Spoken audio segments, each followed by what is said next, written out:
अपने बयानों को लेकर सुर्खियों में रहने वाले पंडित धीरेन्द्र कृष्ण शास्त्री ने एक बार फिर से बड़ा बयान दिया। उन्होंने कहा कि बच्चे दो ही अच्छे, तो चच्चे के 30 बच्चे क्यों? उनको भी दो ही बच्चे हों, अगर उनके 12 तो हमारे 14 बच्चे होने चाहिए। साथ ही उन्होंने ये भी कहा कि भारत में सभी ईसाई और मुसलमान हिंदुओं से कन्वर्टेड हैं। वास्तविक मुसलमान जो है वो अरब देश में है। बागेश्वर धाम के प्रमुख पंडित धीरेन्द्र कृष्ण शास्त्री पर प्रतिक्रिया देते हुए बीजेपी प्रवक्ता ने भी कहा है कि जनसंख्या में लगातार असंतुलन नजर आ रहा है और इसीलिए सनातन के प्रवक्ता होने के नाते इस प्रकार की चिंता उनका निजी मत हो सकता है।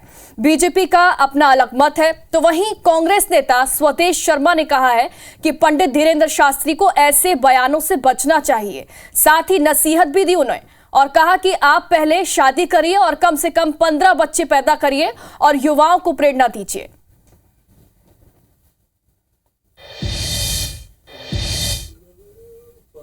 यहां भारत में जितने रहते सब हिंदू हैं। इस्लाम के लोग भी जितने रहते वो भी कन्वर्टेड हिंदू हैं। ईसाई भी इस देश में जितने रहते वो भी कन्वर्टेड हिंदू ईसाई हैं। सब हिंदू ही हैं। आप कहते हो बच्चे दो ही अच्छे, तो चच्चे के 30 क्यों बच्चे?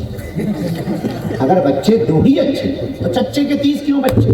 तो हम यही प्रार्थना करेंगे कि उनके भी दो ही बच्चे हों, वरना हिंदुओं से भी कहेंगे कि अगर उनके 12 तो अपने 14। देश के अंदर जिस प्रकार से डेमोग्राफी में परिवर्तन आ रहा है, जनसंख्या में लगातार असंतुलन आ रहा है, तो फिर सनातन के प्रवक्ता होने के नाते और सनातन धर्म के प्रचार प्रसार के लिए काम करने वाले होने के नाते इस प्रकार की चिंता व्यक्त करना उनका अपना एक निजी मत हो सकता है।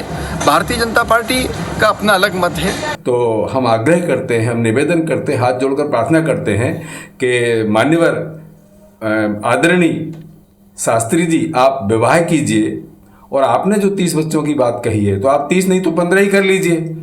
मैं समझता हूँ संत महात्माओं को, कथावाचकों को इस तरह के बयानों से बचना चाहिए।